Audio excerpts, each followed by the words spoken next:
నమస్తే, మీ ఎర్రంరెడ్డి తిరుపతి రెడ్డి. మొత్తానికి కోదండరాము అలీఖాన్ల శాసన మండలి సభ్యత్వం రద్దు చేస్తూ సుప్రీంకోర్టు ఏదైతే తీర్పిచ్చిందో అది చాలా గొప్ప పరిణామం.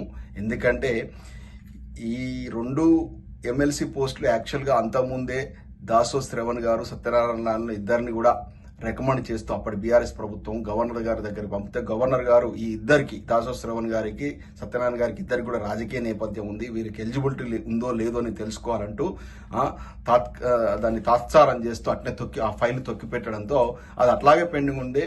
ఈ లోపల మళ్ళీ ఎన్నికలు రావడము, శాసనసభ ఎన్నికలు రావడము, కాంగ్రెస్ పార్టీ అధికారంలో రావడం, దాంతో ఏం చేసింది, కొత్తగా వచ్చినట్టు రేవంత్ రెడ్డి గారి ప్రభుత్వం ఏం చేసిందంటే అది ఎట్లాగో వాళ్ళిద్దరిది గవర్నర్ గారు ఆమోదించలేదు కాబట్టి దాసో శ్రవంతి సత్యనారాయణ గారిది, వారి స్థానం లోపల మేము కోదండరామ్ గారిని అదేవిధంగా ఈ అలీఖాన్ ఇద్దరిని కూడా మేము రికమెండ్ చేస్తున్నామని గవర్నర్ గారి దగ్గర పంపడం, గవర్నర్ గారు వెంటనే ఆమోదించడం. ఎందుకంటే ఇది ప్రత్యక్షంగా చూడండి, దాసో శ్రవంతి సత్యనారాయణ గారిదేమో తొక్కిపెట్టారు గవర్నరు, అదేవిధంగా ఇక్కడనేమో ఈ అలీఖాన్ను కోదండరామ్ను వెంటనే ఆమోదించారు. అంటే ఇది క్రిస్టల్ క్లియర్ తెలుస్తా ఉంది, కాంగ్రెస్ బీజేపీ రెండు కలిపి బీఆర్ఎస్ పార్టీ మీద కత్తి కట్టి ఒక కంపు రాజకీయం చేస్తున్నారు తెలంగాణ అనేది. దేశవ్యాప్తంగా కాంగ్రెస్ బీజేపీ మేము బద్ధశత్రువులుగా బిహేవ్ చేస్తారు, కానీ తెలంగాణకు వచ్చేసరికి ఇద్దరు కలిసి పనిచేస్తున్నారు, బీజేపీ కాంగ్రెస్. చూడండి, ఇలా రేవంత్ రెడ్డి గారి మీద బండి సంజయ్, ధర్మపురి అతను అరవింద్, ఈ విధంగా రఘునందన్ రావు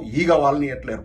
అసలు కాంగ్రెస్ వాళ్ళు కూడా అంత ప్రేమ చూపించట్ల రేవంత్ రెడ్డి మీద, కానీ ఈ ముగ్గురు మాత్రం బ్రహ్మాండంగా రోజు పొద్దున్న లేస్తే ఆయనకు చుట్టూ ఒక రక్షణ వలయంగా తయారయ్యారు. అంటే ఇది ఒక కుమ్మక్కు, ఒక చెత్త రాజకీయం జరుగుతూ ఉంది తెలంగాణ లోపల.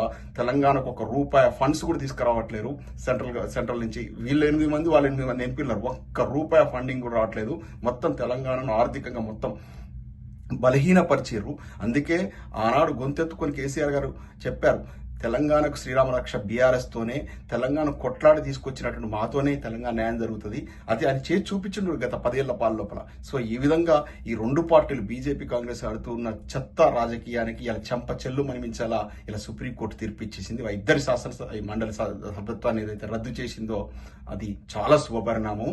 ఈ కోదండరామ్ అనేటోడు ఎంత చండాలంగా తయారైందంటే ఈయన పెద్ద నాయకునిగా ఊహించుకున్నాడు. కోదండరామ్ వల్ల తెలంగాణ రాష్ట్రానికి అంతా ఇంత నష్టం కాదు. పోయి ఆ దగులుబాజీ కాంగ్రెస్ పార్టీతో అంటగాగుతున్నావా కోదండరామ్? ఏంది నీకు ఇన్నటువంటి ఏమన్నా కొంచెం అంటే జయశంకర్ సార్ లాగా నువ్వు ఒక నిస్వార్థపడిగా ఉంటున్న చరిత్రలు మిగిలిపోయేటాడు. ఇవాళ ఈ కంపు రాజకీయాల్లో నువ్వు కూడా భాగమైపోయి మొత్తం ఈ కంపు రాజకీయాన్ని తెరలేపిందే. నువ్వు ఏం సాధించినావు? ఎమ్మెల్సీ ఏం సాధించినావు? ఎంత మంచి గొప్ప పేరు ఉంటుంటే గంత చండాలంగా బిహేవ్ చేస్తావా నువ్వు? నువ్వు పెద్ద గొప్ప నాయకుడిని ఫీల్ అవుతున్నావా? చక్రం మన కచరం బండి కింద పోయేటప్పుడు కుక్క అనుకుంటుందట కదా, మొత్తం కచరం బండి నేనే మోస్తున్నా అనుకుంటుందట, దాని కింద నడుచుకుంటా, బండి కింద నడుచుకుంటా. అట్లా కేసీఆర్ అనేటువంటి ఒక గొప్ప ఉద్యమ నాయకుడి నీడలో ఎదిగినటువంటి ఒక అవతారం ఎత్తినటువంటి ఒక నాయకుడివి నువ్వు. అంతే తప్ప నువ్వు స్వయం ప్రకాశితం కాదు. ఎందుకంటే ప్రత్యక్ష ఎన్నికల్లో, మండల ఎన్నికల్లో నిలబడి తీన్మార్మల్ అన్న ఒక చెత్త క్యాండిడేట్ చేతిలో ఓడిపోతుంది. నువ్వేం గొప్ప నాయకుడివే? తీసుకుపోయి రేవంత్ రెడ్డి గారి కాళ్ళు పట్టుకుని ఎమ్మెల్సీ అయినావు. అంత అవసరమా? ఇవన్నీ పదవులు లేకుండా జయశంకర్ సార్ ఎంత ఎత్తులో ఉన్నాడు, అట్లా ఉండొచ్చు కదా. ఎందుకు నీకు పదవులు? ప్రజల కోసం కొట్లాడొచ్చు కదా.